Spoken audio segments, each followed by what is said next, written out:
اهلا ومرحبا بكم اعزائي المشاهدين متابعين قناه جديد سبورتس في كل مكان واكونت جديد 99 على التيك توك والانستجرام. معاكم محمد جد الله، وان شاء الله النهارده عندنا حلقه جديده جدا. هنتكلم زي ما قلنا لحضراتكم امبارح على الجروب على احداث كتيره جدا تتعلق بين الاهلي والزمالك، منها امام عاشور والاحداث الاخيره عن يعني اخبار كتير جدا بتقول اقتربوا من النادي الاهلي. هل المستشار مرتضى منصور هيمشي ولا لا؟ كهربا ايه دنيته مع النادي الاهلي؟ تفاصيل مواجهه الاهلي للرجاء، تفاصيل كتيره جدا جدا هنتكلم عنها ان شاء الله النهارده. وطبعا قبل اي حاجه ما تنسوش تدعمونا واللايك وسبسكرايب للقناه ويدعموا زر الجرس عشان يوصلكم كل جديد. والصلاه والسلام على سيدنا محمد. وبرده بننزل لحضراتكم ان احنا اتاخرنا عنكم الفتره الاخيره، مش بننزل يعني حلقات بشكل مستمر. احنا بننزل كل 4 أو 5 ايام حلقه بنجمع فيها كل حاجه، بحيث اللي يخش يتفرج علينا يعرف الدنيا كلها ماشيه ازاي في كل حاجه. فالنهارده ان شاء الله هنتكلم عن الاهلي كده، تفاصيل فنيه، تريكات بسيطه كولر لعب عليها في ماتش الرجاء. الاهلي كسبه 2-0 وازاي يقدر يواجه ان شاء الله رجاء في كازابلانكا، وتفاصيل يعني ان التذاكر خلصت. فكلام كتير جدا هنتكلم عنه ان شاء الله النهارده في الحلقه. فيلا بينا نبدا الحلقه. يلا بينا. اول حاجه النهارده ان شاء الله هنتكلم عنها النادي الاهلي وامام عاشور، وترددات اخبار كتيره جدا جدا الفتره الاخيره. امام عاشور يروح النادي الاهلي، امام عاشور قعد دكه في النادي الدنماركي المباراه 5 على التوالي.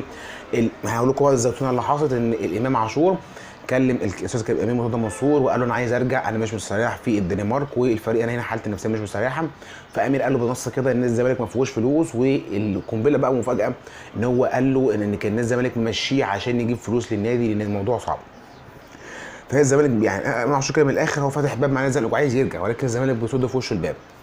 حتى النادي الاهلي عن طريق الكابتن امير توفيق بيكثف مفاوضاته بشكل كبير جدا في ان هو يخلص امام عاشور من النادي الدنماركي ميتلاند الدنماركي. امام عاشور حتى الان هو متمسك بالزمالك، ولكن الزمالك مش متمسك بيه. فهنشوف ايه اللي هيحصل الفتره الجايه، لكن ده المشهد حتى الان. امام عايز يرجع تاني، مش مستريح، فتره الاحتراف بالنسبه له مش ماشيه، مش عارف يتاقلم، حتى النفسيه مش كويسه، عايز يرجع الزمالك شادد الباب عشان مفيش فلوس، والنادي الاهلي بالناحيه الثانيه عايز يخلصه باي طريقه. وفي نجوم كتيره جدا جدا تقيله كانت في الزمالك النادي الاهلي بيفوضها وعايز يخلصها.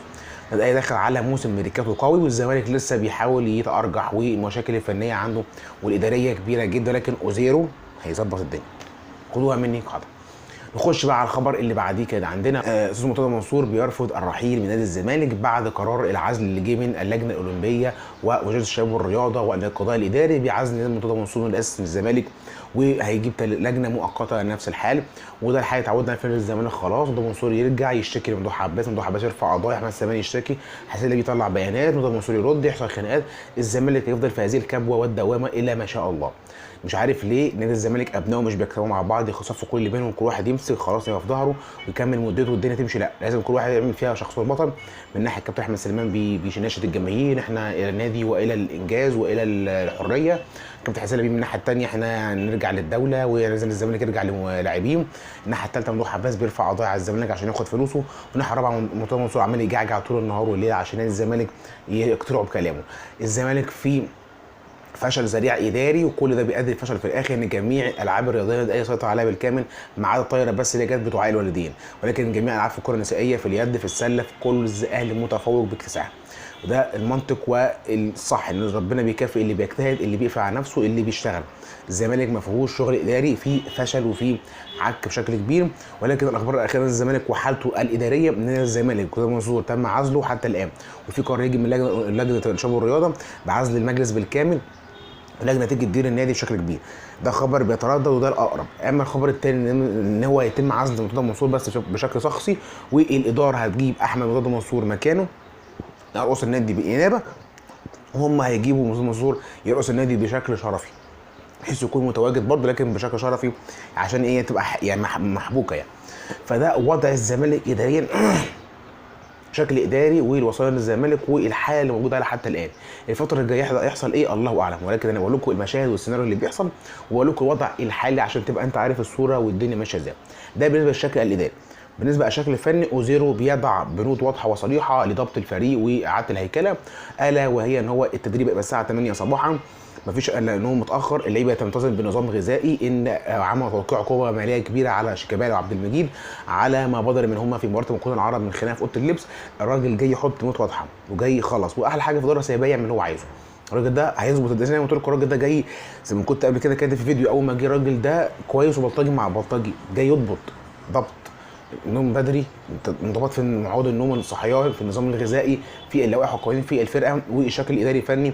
كان حتى في مباراه المقاولون بيكتب لسه عريضه بالقلم الاحمر، دي معناه ان هو عنده اخطاء، والراجل ده متعود الاخطاء بيكتبها بالاحمر والايجابيات بيكتبها بالازرق. فكان لسه كبيره جدا من الاخطاء والسلبيات في مباراه الزمالك والمقاولون. فالراجل ده ان شاء الله انا متفائل بيه خير، وزي ما قلت لكم هو سي في كويس ومدرب تقيل بشكل فني. المساعد بتاعه ان شاء الله هيوصل الفتره الجايه اللي كان بيدرب في السعوديه عشان يكون معاه الفتره المقبله. نخش بعد كده بقى على الخبر اللي معانا تاني عشان ما نطولش على حضراتكم، يلا بينا. بيراميدز يتعادل في الكونفدراليه بهدف لكل منهما، وبعد تعادل بيراميدز برضه الاوضاع في بيراميدز مش افضل حاجه. باتشيكو موقفه مبقاش كويس.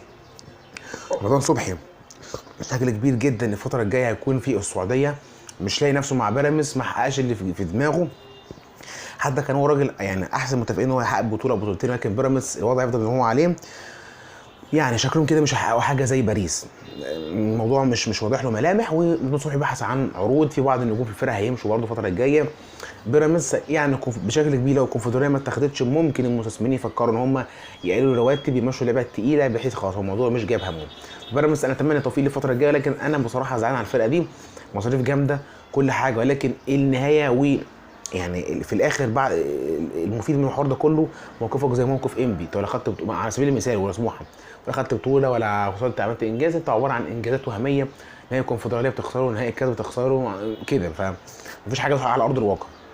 ده بالنسبه لحال بيراميدز وباتشيكو الفتره الحاليه. نخش على فريق صن داونز المرعب الجبار اللي هو بيكتسح اي فريق حرفيا. وصن داونز مع احترام النادي الاهلي وجميع الفرق الافريقيه لو ما خدش بطوله السنه دي يبقى مظلوم.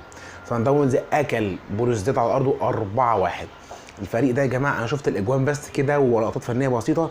الفريق ده بيلعب اللعيبه بتلعب وهي مغمضه، يعني حافظين بعض بشكل غير طبيعي.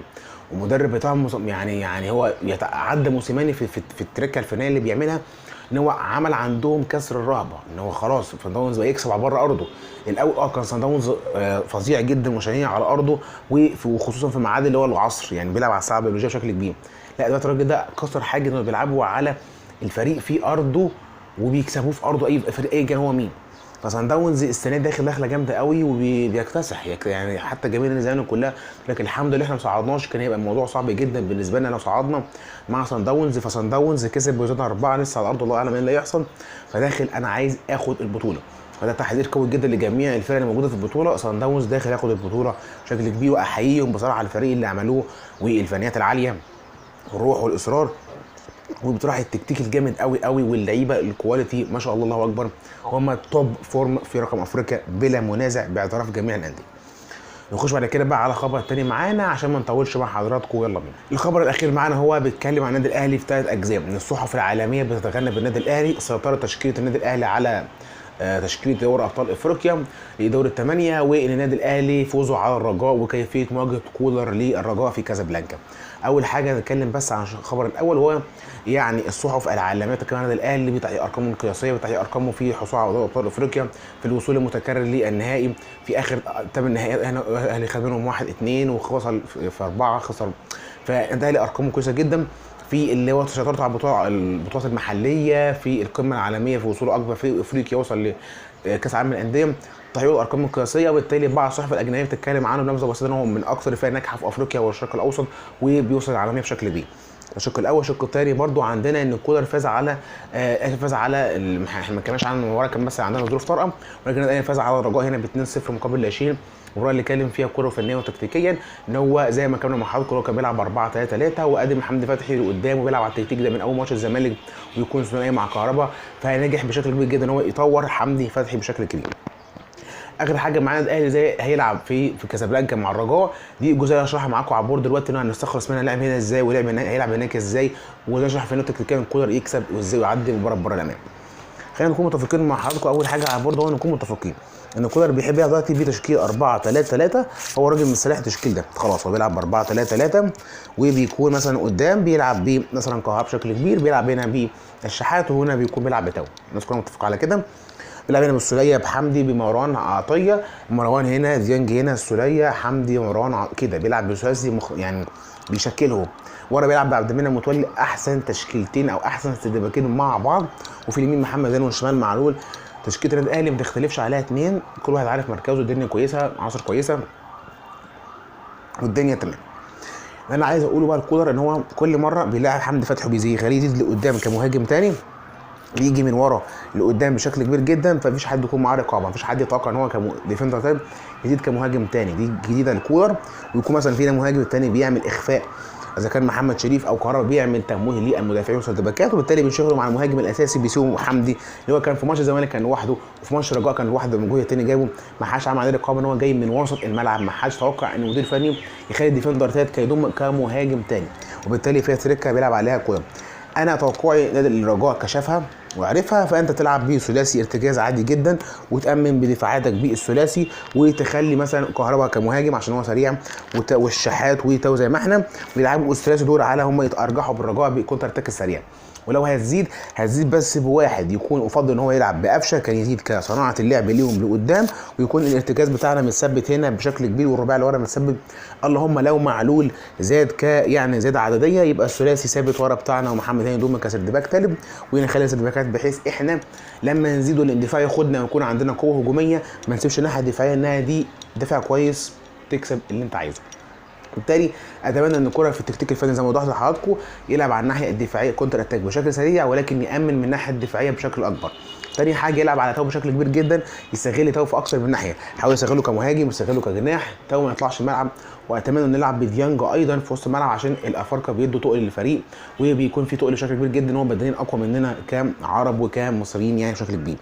فده التكتيك لا بشكل سريع كده يعني النادي الاهلي حبذه يلعب بيه هناك، يلعب بثلاث ديفندرات زي ما احنا، ولكن يكون في حذر كبير جدا بشكل كبير، ما نفتحش يعني ديفندراتنا في كونتر اتاك، تكون الدنيا الى حد ما في الناحيه الدفاعيه مامننا بشكل كبير قوي قوي قوي. واتمنى ان الكره ما يفتحش المباراه يامن كبير، ولكن برضو ما نعملش اتوبيس كل ورا، نهاجم برضو على فترات، ولكن يكون في توازن باللعب. قفشه كديفندر ثالث، انا عارفك كمذيع يعني مشجع اهلي ومش طايق قفشه، بس معلش هو قفشه بيعرف يعني يحرك نص الملعب، بيملاه يعني في شغل، فمش بيعمل استحواذ معانا صح، فاللي قدامك مش هيبقى عنده فرصه يمسك الكوره عليه، دي ميزه قفشه. بتامين طبعا معاه بالديفندرين كحمدي وكسوليه، او مروان طبعا عطيه وكسوليه بيامنوا وراه، وهو راجل بيعمل استحواذ مع الاطراف اللي هو الشحات وتاو وسرعه كهربا جوه معاهم، الدنيا هتبقى في مصلحتنا.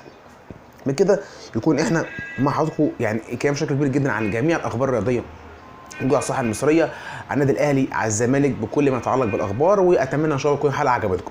لو الحلقه عجبتك يا صديقي المشاهد اعمل لايك سبسكرايب بس للقناه، ودعم صفحتنا على الفيسبوك باسم جدير زوز ومحمد جد الله. بكده نكون وصلنا مع حلقه الحلقه، كان معكم يوم محمد جد الله، دمتم في رعايه الله وحفظه. السلام عليكم ورحمه الله وبركاته. السلام.